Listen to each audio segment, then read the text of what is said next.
friends, welcome to my YouTube channel. আজি মই আপোনালোকৰ কাৰণে আন এটা ভিডিঅ' লৈছোঁ।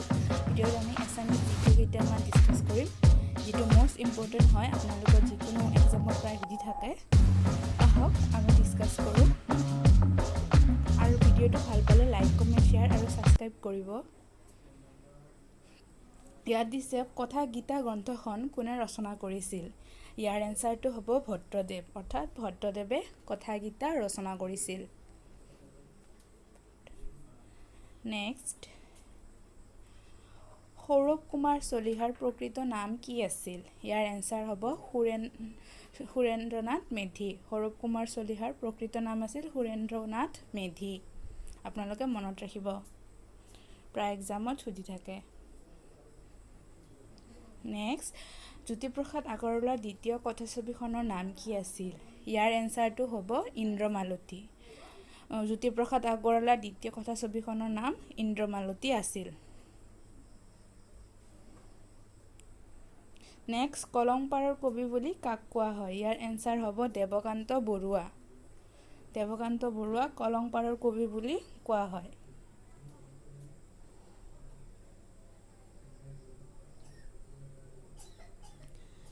নেক্সট দিছে অসমীয়া চুটি গল্পৰ জন্মদাতা আছিল। এনচাৰ লক্ষ্মীনাথ বেজবৰুৱা। লক্ষ্মীনাথ বেজবৰুৱাক আমি অসমীয়া চুটি গল্পৰ জন্মদাতা বুলি কওঁ।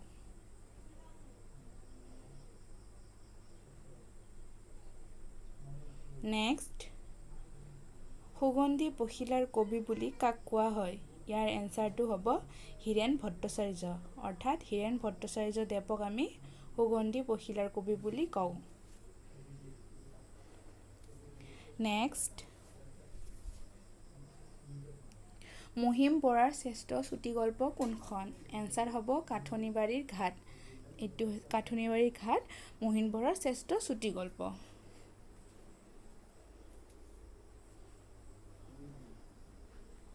নেক্সট, অসমীয়া বোলছবিৰ প্ৰথম অভিনেত্ৰী কোন আছিল? ইয়াৰ এনচাৰটো হ'ব আইদেউ সন্দিকৈ। তেওঁ অসমীয়া বোলছবিৰ প্ৰথম অভিনেত্ৰী আছিল। নেক্সট, হীৰেণ ভট্টাচাৰ্যই কোনখন গ্ৰন্থৰ বাবে সাহিত্য একাডেমী বঁটা লাভ কৰিছিল? ইয়াৰ এনচাৰটো হ'ব শইচ পথাৰৰ মানুহ। এইখন গ্ৰন্থৰ বাবে হীৰেণ ভট্টাচাৰ্য ডাঙৰীয়াই সাহিত্য একাডেমী বঁটা লাভ কৰিছিল।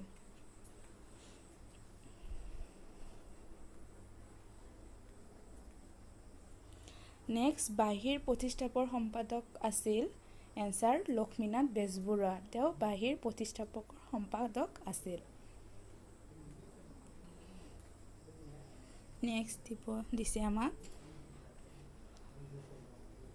চন্দ্ৰকুমাৰ আগৰৱালাৰ মৃত্যুৰ পিছত প্ৰকাশিত পুথিখনৰ নাম কি? ইয়াৰ এনচাৰ হ'ব চন্দ্ৰামিত, অৰ্থাৎ চন্দ্ৰামিত পুথিখন চন্দ্ৰকুমাৰ আগৰৱালাৰ মৃত্যুৰ পিছত প্ৰকাশ হৈছিল।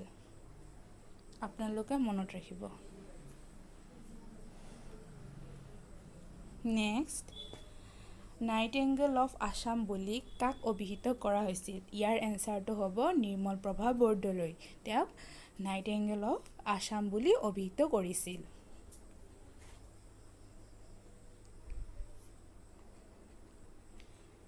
নেক্সট, লক্ষ্মীনাথ বেজবৰুৱাৰ পত্নীৰ নাম আছিল প্ৰজ্ঞা দেৱী। বিখ্যাত ৰবীন্দ্ৰনাথ ঠাকুৰ যে তেওঁলোকৰ পৰিয়ালৰে সদস্য প্ৰজ্ঞা দেৱী আছিল লক্ষ্মীনাথ বেজবৰুৱাৰ পত্নী।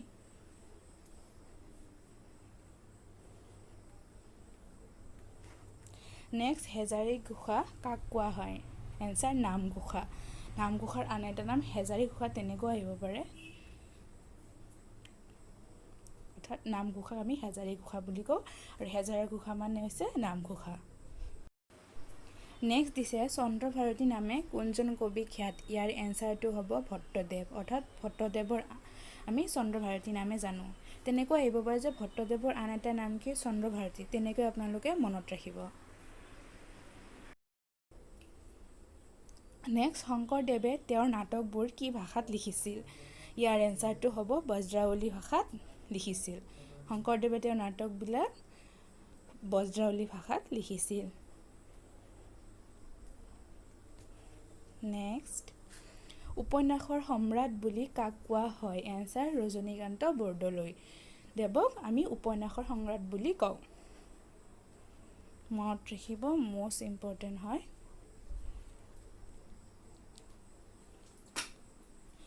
ভট্টদেৱৰ পিতৃৰ নাম কি আছিল? এনচাৰ চন্দ্ৰ ভাৰতী।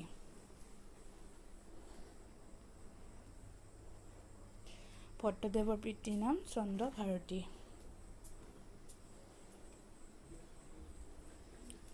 নেক্সট, বৰাহী ৰজা মহামাণিক্যৰ ৰাজকবি কোন আছিল?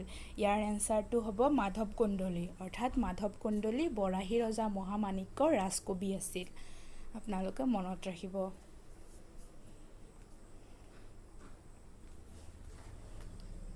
গতিকে ফ্ৰেণ্ড, ভিডিঅ'টো আজি ইমানতে সামৰিলোঁ। আশা কৰোঁ ভিডিঅ'টো চাই আপোনালোকে ভাল পাব আৰু যিমান পাৰে লাইক, কমেণ্ট, শ্বেয়াৰ আৰু ছাবস্ক্ৰাইব কৰিব, যাতে মই নেক্সট আৰু ভিডিঅ' বনাবলৈ মটিভেশ্যন পাই থাকোঁ। গতিকে আজিলৈ আহিছোঁ, বাই।